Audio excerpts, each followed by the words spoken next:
up, everybody? Welcome back to the channel, guys. We got some projects to do on my 92, but I've put this off long enough.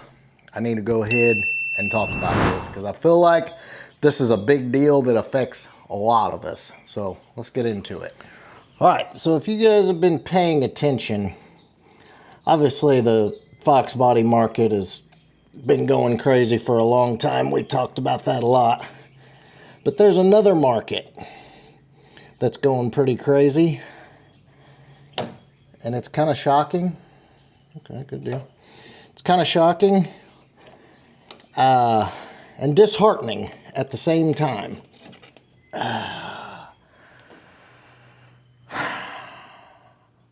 The OBS market.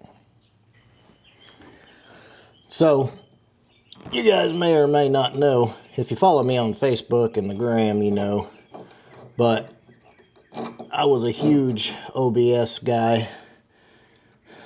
I don't know if you'd call me a fanboy, but I loved them almost as much as I loved box bodies. So back in the day, I had a Gen 1. It was a 93, so first year for the Gen 1. F150 Lightning. It was black, full bolt-on, great truck. Loved it. And unfortunately, couldn't keep it. You know, my kids were young then. And then later on in 2010, I had a regular cab short bed, Eddie Bauer F150, black up top, tan on the bottom. And it had the 5.8, the 351, and the E4OD, which is the big trans. Now that truck I did full bolt-ons to, like everything. BBK shorty headers, had a Bassani Y-pipe 2.5 to single 3-inch, and then I did a Dynamax Ultraflow muffler and a turn down. Man, my voice is toast today. Did underdrive pulleys, did the full smog delete, little K&N cold air action, and then also a 31 spline traction lock unit out of an Explorer. And man, let me tell you, took a leaf out of the back to kind of level it down, and trying to think if there's something else I did.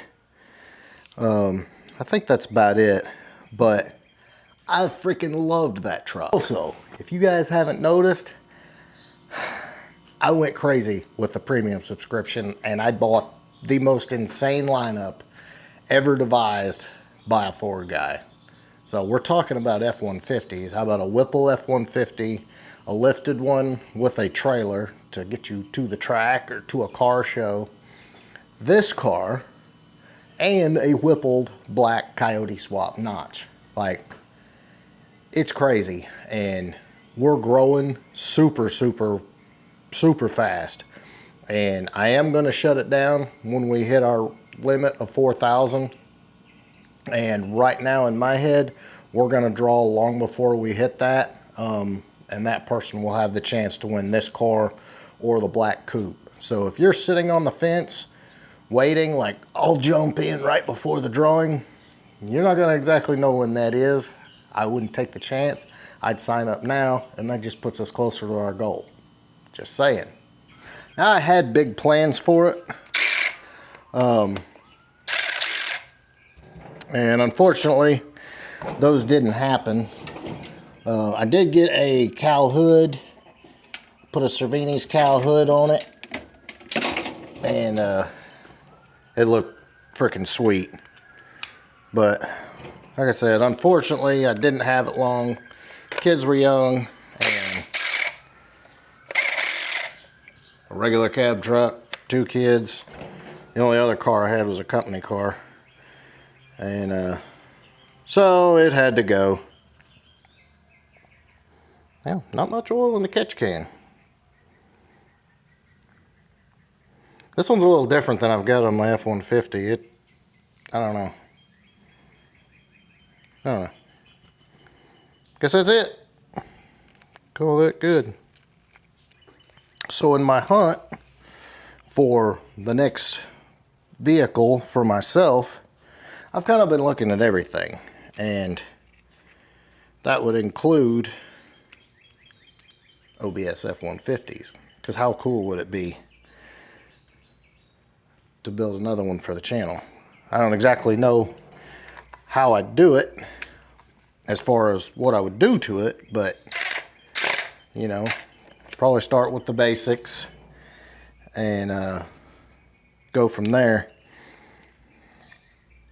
But the prices, guys, you think Fox body prices are out of control? No. You need to check these out. And I'm talking, okay, so let me give you a little bit of perspective. So that, my regular cab that I bought back in 2010, I paid $2,500 for it. 2,500 bucks. And it was clean, no rust, everything worked, ran and drove great. That same truck today would be like 15 grand, not even joking.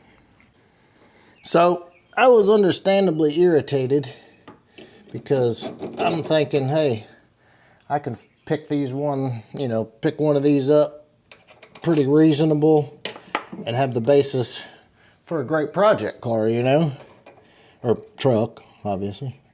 And now the price gods have touched those too, and they touched them pretty hard, and that sucks. Don't even try and buy an OBS Bronco. Just forget it, because those are even more than just the regular trucks. So I pretty much decided, unless I can find the perfect truck, that I was out. But to see that, to see what had happened to the price of those things, it's like, man, no wonder everybody's pissed off. You can't even buy an old beater 95 F-150 without shelling out 12 or 15 grand. So, Fox bodies are expensive. F100s are very expensive. And even the OBS are very expensive. The days of buying something cool to start a project on the cheap, man, those days are long freaking gone. So in case you guys are wondering, I'm remounting my fuel system controller. Yeah, I never did it. I'm sorry, but someone's going to own this car other than me very soon, because one of my Ultimate members is going to win it. So I've got to get that done. But I know you guys have seen it. If you get on Marketplace right now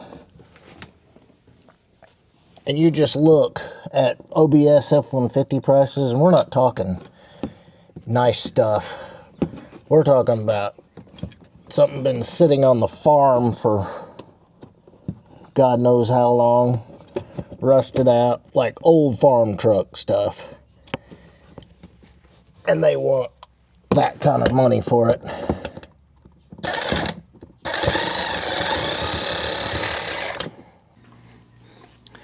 So if I'm just kind of thinking off the top of my head, I'm thinking I'd probably do something, you know, like Crown Vic suspension in the front to put a more modern coilover up front.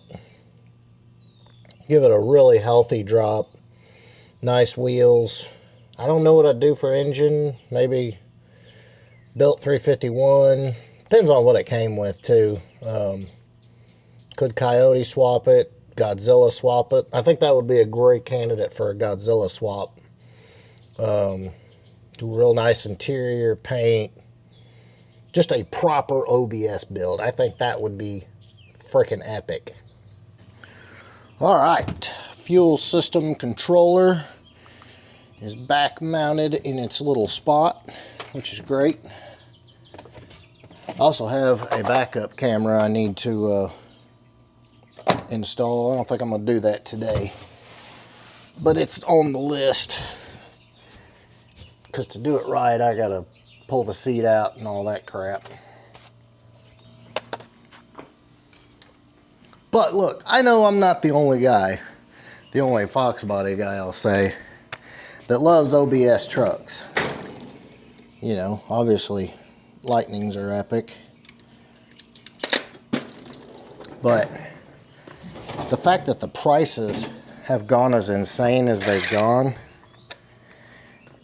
is really disheartening, because I'm thinking, you know, with 15, 20 years ago thoughts that you can still afford these things, and you can't.